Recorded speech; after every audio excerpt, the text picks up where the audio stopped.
नमस्कार दोस्तों, मेरा नाम है भालचंद्र। ब्रह्मांड सिद्धाश्रम में आप सभी का स्वागत है।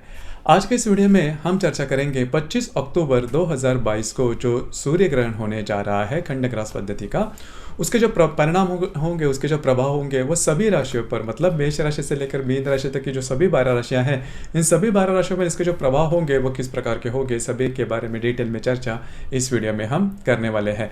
अब ये जो सूर्य ग्रहण है सभी राशियों के लिए अनिष्ट फलदायी है ऐसा बिल्कुल भी नहीं, लेकिन यहाँ पर 2-3 बातें हैं वो थोड़ा ध्यान में लेना ज़्यादा आवश्यक है। सबसे पहली महत्वपूर्ण बात, ये सूर्य ग्रहण होने जा रहा है, उसी प्रकार जो मंगल है वह मिथुन राशि में करीबन उसके जो दैनिक गति है वो बहुत ही कम हो चुकी है, तो जो मंगल ग्रह है वो भी अपने अपने तरीके से प्रभाव देगा। तो सभी के बारे में थोड़ा सा डिटेल में चर्चा इस वीडियो में हम करने वाले हैं। तो सबसे पहली राशि है मेष राशि। मेष राशि के बारे में अगर कहा जाए तो मेष राशि के सप्तम भाव में चंद्रमा का जो सूर्य ग्रहण है वो होने जा रहा है, और आपके राशि का जो स्वामी है वो तृतीय भाव में, इसकी जो गति है वो काफ़ी कम है। तो 2-3 बातें हैं उसके ऊपर थोड़ा ध्यान में देना आवश्यक है। सबसे पहली और महत्वपूर्ण बात, आपके जो वैवाहिक जोड़ीदार है उनके स्वास्थ्य के बारे में आपको ध्यान देना बहुत ही ज़्यादा आवश्यक होगा। उसी प्रकार अगर आप किसी के रिलेशनशिप में हैं या फिर अगर आप शेयर मार्केट में ट्रेड करते हो तो बड़ी ट्रेडिंग बिल्कुल भी नहीं करना, बड़े रिस्क बिल्कुल भी नहीं लेना, आपके लिए वो प्रॉब्लम वाले साबित हो सकते हैं। इस ग्रहण का जो प्रभाव है वो करीबन 26, 27, 28 तारीख तक देखा जाएगा। तो जो भी मैं बातें कह रहा हूँ उसके ऊपर आपको थोड़ा अमल करना ज़्यादा आवश्यक होगा। उसी प्रकार आपको स्वयं के स्वास्थ्य के बारे में भी ध्यान देना होगा। स्वास्थ्य के बारे में भी तकलीफें आपको आ सकती हैं। किसी भी प्रकार के बड़े जो बातें हैं, बड़े जो डिसीजन है, छोटी मोटी भी जो जिसमें रिस्क शामिल है, बिल्कुल भी नहीं लेना, क्योंकि आपकी जो राशि है वो रिस्क लेने के मामले में आगे पीछे नहीं करती, और हमेशा पहले आपकी एक्शन होती है उसके बाद आपके विचार होते हैं। तो अगर इस ग्रहण कालावधि में इस प्रकार की अगर आप बातें करते हो तो उसमें आप बुरी तरह से फंस सकते हो। हालांकि आपके राशि के लिए ये जो ग्रहण है वो मध्यम प्रतिका है, मतलब बहुत ज़्यादा अनिष्ट भी नहीं है, शुभ फलदायी भी नहीं है, लेकिन जो बातें मैंने अभी गिनवाई उसके ऊपर आपको थोड़ा अमल करना होगा। और करीबन 27-28 तारीख के बाद का जो समय है वो आपके लिए नॉर्मल साबित होगा। मैं ऐसा नहीं कहूँगा, क्योंकि करीबन इस महीने के, मतलब अगले महीने में ये जो मंगल है वो आपके तृतीय भाव में, उसके बाद आपके द्वितीय भाव में वक्री भी होने जा रहा है। तो थोड़ा सा आपको सोच समझकर जो भी बातें हैं, जो भी बड़े डिसीजन मैंने अभी गिनवाए उसके ऊपर आपको थोड़ा सा ध्यान देना होगा। इसके बाद हम चर्चा करेंगे वृषभ राशि के बारे में। अब वृषभ राशि के बारे में अगर कहा जाए तो वृषभ राशि के षष्ठ भाव में यह जो सूर्य ग्रहण है वो होने जा रहा है। यहाँ पर रवि, चंद्र और शुक्र, केतु सभी की जो युति है वह आपके षष्ठ भाव में होने जा रही है, और आपके द्वितीय भाव का जो मंगल है वह उसकी जो दैनिक गति है वो बहुत ही कम हो चुकी है। तो यहाँ पर आपको स्वयं के स्वास्थ्य के बारे में थोड़ा ध्यान देना होगा। स्वास्थ्य के बारे में अगर आपको किसी भी प्रकार की तकलीफें होती हैं तो तुरंत उस पर काम करना होगा। हालांकि स्वास्थ्य के बारे में काफ़ी गंभीर परिणाम आपको नहीं मिलेंगे, क्योंकि आपके राशि का स्वामी जो कि स्वयं के राशि में आपके षष्ठ भाव में भ्रमण कर रहा है।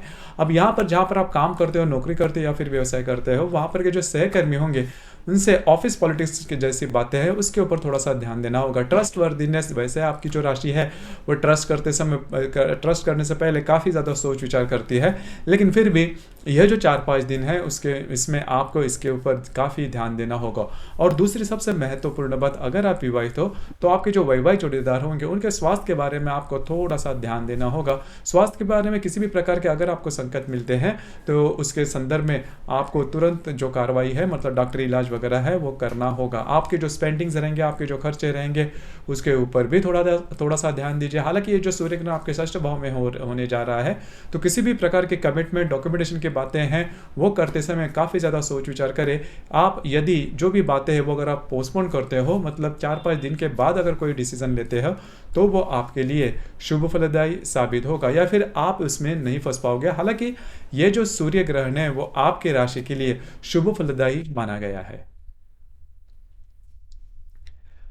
इसके बाद हम चर्चा करेंगे मिथुन राशि के बारे में। मिथुन राशि के पंचम भाव में ये जो सूर्य ग्रहण है वो होने जा रहा है। आपके पंचम भाव में रवि, चंद्र, शुक्र और केतु की युति होने जा रहे हैं। तो सबसे पहली और महत्वपूर्ण बात, अगर आप किसी के रिलेशनशिप में हैं तो वहाँ पर छोटी मोटी बातों को लेकर तकरार हो सकती है।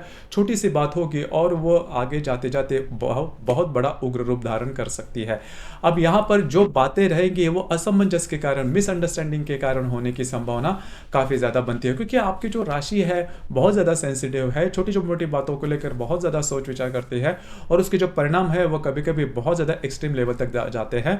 और यहाँ पर मैं एक बात कहना चाहूँगा कि अगर आप किसी के रिलेशनशिप में हैं तो आपकी जो रिलेशनशिप है वो इतने एक्सट्रीम लेवल तक जा सकती है जो कि टूटने के कगार पर भी हो सकती है। तो ध्यान रखिए। उसी प्रकार शेयर मार्केट में अगर ट्रेड करते हो तो थोड़ा सा उसके बारे में भी ध्यान देना आवश्यक है। जो गर्भवती महिला है उनके बारे में, क्योंकि आपका जो पंचम है शुक्र वो भी केतु के करीबन युति में है, तो थोड़ा सा ध्यान दीजिए। लेकिन यहाँ पर एक बात है, जो व्यक्ति दान धर्म या फिर पुण्य कर्म या फिर तपस्या के जैसे फील्ड में है उनके लिए ये जो समय है वो बहुत अच्छा है। उनके लिए कुछ अच्छे इंट्यूशंस वगैरह आपको मिल सकते हैं। तो यही बातें हैं। सिर्फ आपके फाइनेंस के बारे में कोई बड़ी जो बातें हैं या फिर बड़े जो डिसीजन हैं वो बिल्कुल भी नहीं लेना। इसके बाद हम चर्चा करेंगे कर्क राशि के बारे में। अब कर्क राशि के चतुर्थ भाव में चंद्रमा का ये जो सूर्य ग्रहण है वो होने जा रहा है। अब यहाँ पर रवि, चंद्र, शुक्र और केतु, इन चारों जो ग्रह है उनकी ये जो युति है वो आपके चतुर्थ भाव में है। और आपके लिए चतुर्थ भाव बहुत ही ज़्यादा महत्वपूर्ण है, क्योंकि आपकी जो राशि है वो मतलब फैमिली में बहुत ज़्यादा इन्वॉल्व रहती है। तो इसी के चलते आपके घर के जो व्यक्ति है, खास करके महिला वर्ग है, उनके स्वास्थ्य के बारे में आपको ध्यान देना होगा। स्वास्थ्य के बारे में उनके, या फिर जो बड़े बुजुर्ग रहेंगे उनके बारे में भी, उनके स्वास्थ्य के बारे में भी ध्यान देना होगा। ऐसी कोई बात हो सकती है जिसकी वजह से आप में और आपके घर के जो लोग हैं उनमें प्रॉब्लम, कॉम्प्लिकेशंस हो सकते हैं मिसअंडरस्टैंडिंग की वजह से। क्योंकि ये देखिए, ये जो ग्रहण होता है वो हमेशा मिसअंडरस्टैंडिंग की जो बातें हैं वो हमेशा सामने लाता है। तो आपको जो आपके रोजमर्रा के जो काम है उसी के ऊपर आपको अमल करना होगा। आउट ऑफ द वे जाके अगर कोई बात आपके सामने भी आती है तो तुरंत उस पर डिसीजन नहीं लेना। थोड़ा सा सब्र कीजिए, थोड़ा सा पेशेंस रखिए। उसी प्रकार इस वक्त आपके जो घर के जो लोग होंगे उनके लिए भी आप, उनकी जो अपेक्षाएं हैं वो आपको पूरी करनी पड़ सकती है। तो यहाँ पर ये 2-3 बातें हैं, उसके ऊपर थोड़ा सा आपको ध्यान देना आवश्यक होगा। इसके बाद हम चर्चा करेंगे सिंह राशि के बारे में। अब सिंह राशि के तृतीय भाव में ये जो ग्रहण है वो होने जा रहा है। आपके तृतीय भाव में रवि, चंद्र, शुक्र और केतु, इन चारों ग्रहों की युति होने जा रही है। सबसे महत्वपूर्ण इंपॉर्टेंट बात आपके राशि के लिए, कोई भी डिसीजन जो कि आपके जीवन की पूरी दिशा ही बदल जाए, क्योंकि आपके राशि का जो स्वामी है और जो रवि है उसी पर ग्रहण होने जा रहा है और वो केतु की युति में होने जा रहा है। अब यहाँ पर होगा क्या कि गुस्से में आके या फिर भावना में बहकर आप ऐसे के कोई डिसीजन ले सकते हो जिसकी वजह से आपके लाइफ पर आगे आने वाले दिनों में या फिर महीने में इसके पूरे असर आपको मिलने शुरू हो सकते हैं या फिर अशुभ फलदायी हो सकता है। उसी प्रकार आपके जो मित्र परिवार है उनसे भी आपको थोड़ा, और सबसे इंपॉर्टेंट बात, जो भी आपका कार्य क्षेत्र है उससे रिलेटेड भी, अगर आप नौकरी करते हो या फिर व्यवसाय करते हो, उससे रिलेटेड कोई भी किसी भी प्रकार के बड़े डिसीजन बिल्कुल भी नहीं लेना, क्योंकि ये जो डिसीजन है वो आपको प्रॉब्लम में ला सकते हैं। ध्यान रखिए इस समय में, मतलब इन करीबन 2-3 दिनों में आपका घूमना फिरना हो सकता है, बहुत बड़ी डील्स आपके सामने आ सकती है। ऐसे बातें भी हो सकती है जिसकी वजह से आपको लग सकता है कि अगर आप किसी विषय पर अगर आप निर्णय लेते हो तो आपकी लाइफ चेंज हो जाएगी पॉजिटिव रूप में, लेकिन ऐसा होगा नहीं। अगर आपको डिसीजन लेना है बहुत सोच समझ कर कीजिए। थोड़ा 4-5 दिनों के बाद अगर आप डिसीजन लेते हो तो जो भी बातें हैं वो पिक्चर है वो आपके लिए काफ़ी ज़्यादा क्लियर हो जाएगी। लेकिन अभी मतलब जैसे कि ग्रहण है और आप ही के राशि का स्वामी जो है वो ग्रहण में जा रहा है, तो इससे ऐसे किसी भी प्रकार के बड़े विषयों पर बिल्कुल भी नहीं जाना। इसके बाद हम चर्चा करेंगे कन्या राशि के बारे में। कन्या राशि के द्वितीय भाव में ही ये जो ग्रहण है वो होने जा रहा है। आपके द्वितीय भाव में रवि, चंद्र, शुक्र और केतु की युति होने जा रही है। तो यहाँ पर फिर से मैं ये वही बात कहना चाहूँगा जो कि काफ़ी ज़्यादा महत्वपूर्ण है। आपका घूमना फिरना ज़्यादा हो सकता है, अब भटकना ज़्यादा हो सकता है, बहुत ज़्यादा कामकाज आपका हो सकता है, लेकिन आपके जो काम है वो पूरे नहीं हो पाएंगे। मतलब काम के लिए आप बहुत ज़्यादा प्रयत्न करोगे, एफर्ट भी लोगे, लेकिन वो काम पूरे नहीं हो पाएंगे। पूरी तरह से आप अपनी तरफ से पूरी जो बातें हैं जोर लगाओगे, लेकिन आपके किसी भी क्षेत्र में, मतलब घर के मामले में है या फिर आपके करियर के मामले में है या फिर आपका कोई नौकरी या फिर व्यवसाय, किसी भी मामले में जो बातें हैं वो आप पूरी तरह से जोर लगाओगे, लेकिन आपकी जो काम है वो पूरे नहीं हो पाएंगे और खर्चे हैं वो ज़्यादा बढ़ेंगे, जिसकी वजह से फ्रस्ट्रेशन थोड़ा बढ़ सकता है। और आपकी जो राशि है, अगर खर्चे ज़्यादा होते हैं तो फ्रस्ट्रेशन आपका थोड़ा बढ़ जाता है, जो कि काफ़ी सही भी बात है। लेकिन इन दिनों में अगर आपको कोई रिस्क लेनी है जो कि पैसे के मामला में है, बिल्कुल भी नहीं लेना। 3-4 दिनों के बाद या फिर 4-5 दिनों के बाद आप उसके बारे में सोच सकते हो, लेकिन अभी इस संदर्भ में बिल्कुल भी किसी भी प्रकार की कोई भी बड़ी रिस्क नहीं लेना, ये बात जान लेना। उसी प्रकार अगर आपने कहीं से लोन वगैरह लिया है जो कि आप चुका नहीं पा रहे हैं, तो उसके बारे में भी छोटे मोटे प्रॉब्लम कॉम्प्लिकेशंस आपके सामने आ सकते हैं। और इस कालावधि में मतलब करीबन 25 तारीख से लेकर करीबन 28-29 तारीख तक का जो समय है, लोन्स लेना या फिर ऐसे पैसे के मामला में कोई भी बातें हैं वो बिल्कुल भी नहीं करना। आपके जो अंदाज है वो चूक सकते हैं।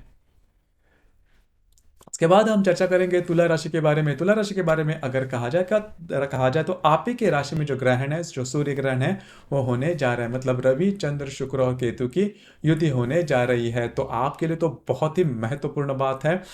कोई भी बात है जिसमें रिस्क छुपी है, ऐसी कोई बात है जो कि नहीं है, ऐसी कोई बात है जिसके बारे में आपने वो जो डिसीजन है इसके पहले की ये है और अभी थोड़ा सा आपको रिस्क लग रहा है, तो आने वाले 3 से 4 दिनों में इस प्रकार की कोई भी डिसीजन, छोटे हो या बड़े, रिलेशनशिप के मामले में हो, घर के मामले में हो या फिर समाज के मामले में हो, आपके करियर के मामले में हो, आपके जो मित्र परिवार है उनके कोई भी डिसीजन किसी भी प्रकार का बिल्कुल भी नहीं लेना। वैसे भी देखा जाए तो छोटे मोटे बातों को लेकर भी आप भ्रमित हो सकते हो और उसके जो परिणाम है वो करीबन 7-8 दिनों के बाद आपको मिलना शुरू हो जाएंगे अगर आप कोई गलत डिसीजन लेते हो तो आपके लिए स्ट्रेस लेवल भी काफ़ी बढ़ सकता है, जो कि आपके करियर से रिलेटेड हो सकता है, आपके जो मित्र परिवार उनसे रिलेटेड हो सकता है, किसी भी प्रकार का। लेकिन आपको थोड़ा सा चौकन्ना रहना होगा, थोड़ा सा सजग रहना होगा और जो भी डिसीजन है वो लेने होंगे। हालांकि डिसीजन नहीं लेना, अगर लेने ही है तो करीबन 4-5 दिनों के बाद अगर आप लेते हो तो आपके लिए ठीक ठाक होंगे। शुभ फलदायी तो नहीं कह सकते, लेकिन ठीक ठाक नजर आएंगे। इसके बाद हम चर्चा करेंगे वृश्चिक राशि के बारे में। अब वृश्चिक राशि के व्यय भाव में ये जो ग्रहण है वो होने जा रहा है। स्ट्रेस लेवल इतना ज़्यादा बढ़ सकता है कि आप अपना आपा जो है वो खो सकते हो, गलत डिसीजन ले सकते हो, जिसकी वजह से उसका जो खामियाजा है वो आपको भुगतना पड़ सकता है।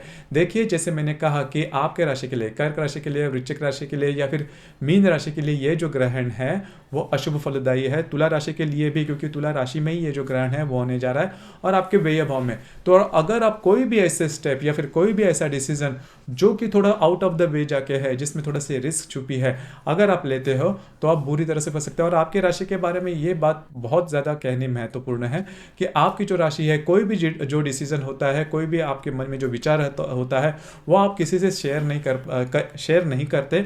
उसके पीछे अब अलग आपके कारण है, लेकिन होगा क्या कि अगर ऐसे डिसीजन आप किसी से शेयर नहीं करते और खुद से ही अगर आप कोई डिसीजन लेते हो तो बुरी तरह से फंस। अगर आपको कोई डिसीजन लेना है तो 4-5 दिनों के लिए रुकिए, उसके बाद जो पिक्चर है वो आपके लिए क्लियर हो जाएगा। लेकिन भावना में बहकर या अगर आप ऐसी कोई बात करते हो तो आपके लिए ज़्यादा फ्रस्ट्रेटिंग जो पीरियड है वो होने वाला है। आप ये जो ग्रहण में आपको यादगार साबित होगा अशुभ तौर पर। तो ध्यान रखें, इस तरह की जो बातें हैं वो बिल्कुल भी नहीं करना।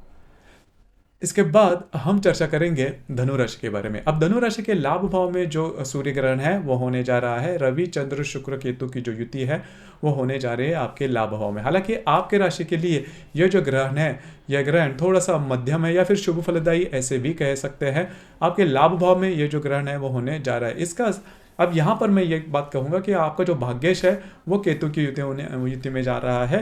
तो यहाँ पर थोड़ा सा आपको स्वयं के थोड़ा स्वास्थ्य के बारे में ध्यान देना आवश्यक है। और आपकी जो पब्लिक इमेज है, क्योंकि आपकी जो राशि है बहुत ज़्यादा ट्रस्टवर्दी है, बहुत ज़्यादा मदद करती है और मदद करते समय ये नहीं देखती कि जो जिसके लिए आप मदद कर रहे हो वो ट्रस्टवर्दी है भी या नहीं। थोड़ा सा इसके बारे में जान लीजिए, बस यही बातें हैं। लेकिन आपके लिए एक बात थोड़ी महत्वपूर्ण है, ये जो ग्रहण का अलावधि है इसमें आपको कुछ अच्छे इंट्यूशंस वगैरह मिल सकते हैं जो कि आगे जाके आपके लिए महत्वपूर्ण साबित हो सकते हैं, शुभ फलदायी भी साबित हो सकते हैं। लेकिन यहाँ पर जो मैंने बात कही कि कोई भी बड़े डिसीजन नहीं लेना। इसके बाद हम चर्चा करेंगे मकर राशि के बारे में। अब मकर राशि के दशम भाव में ये जो ग्रहण है वो होने जा रहा है। आपके दशम भाव में रवि, चंद्र, शुक्र और केतु की युति होने जा रही है आपके लिए। सबसे पहली और महत्वपूर्ण बात, वैसे देखा जाए तो आपके राशि के लिए जो ग्रहण है वो शुभ फलदायी है।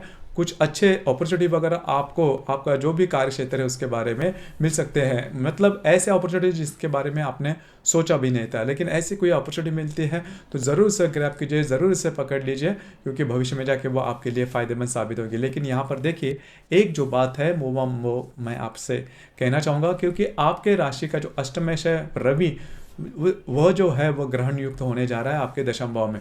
तो अगर आप किसी व्याधि से त्रस्त हो तो उसके जो परिणाम है, उसके जो संकेत है वो आपको मिल सकते हैं इन 4-5 दिनों में। तो ध्यान रखिए, अगर ऐसी कोई भी बात, छोटी से छोटी बात भी होती है तो उसके ऊपर आपको तुरंत काम करना होगा, क्योंकि ये जो प्रॉब्लम कॉम्प्लिकेशन है वो थोड़े से आपके लिए बढ़ सकते हैं। बस यही बात है, लेकिन मोटे तौर पर देखा जाए तो आपके लिए ये जो ग्रहण है वो वैसे देखा जाए तो शुभ फलदायी साबित होगा। इसके बाद हम चर्चा करेंगे कुंभ राशि के बारे में। कुंभ राशि के भाग्य भाव में ये जो ग्रहण है वो होने जा रहा है। तो आपके लिए वैसे देखा जाए तो ये जो ग्रहण है वो मध्यम होगा, मतलब बहुत बड़े नेगेटिव इफेक्ट आपके लिए नहीं लाएगा।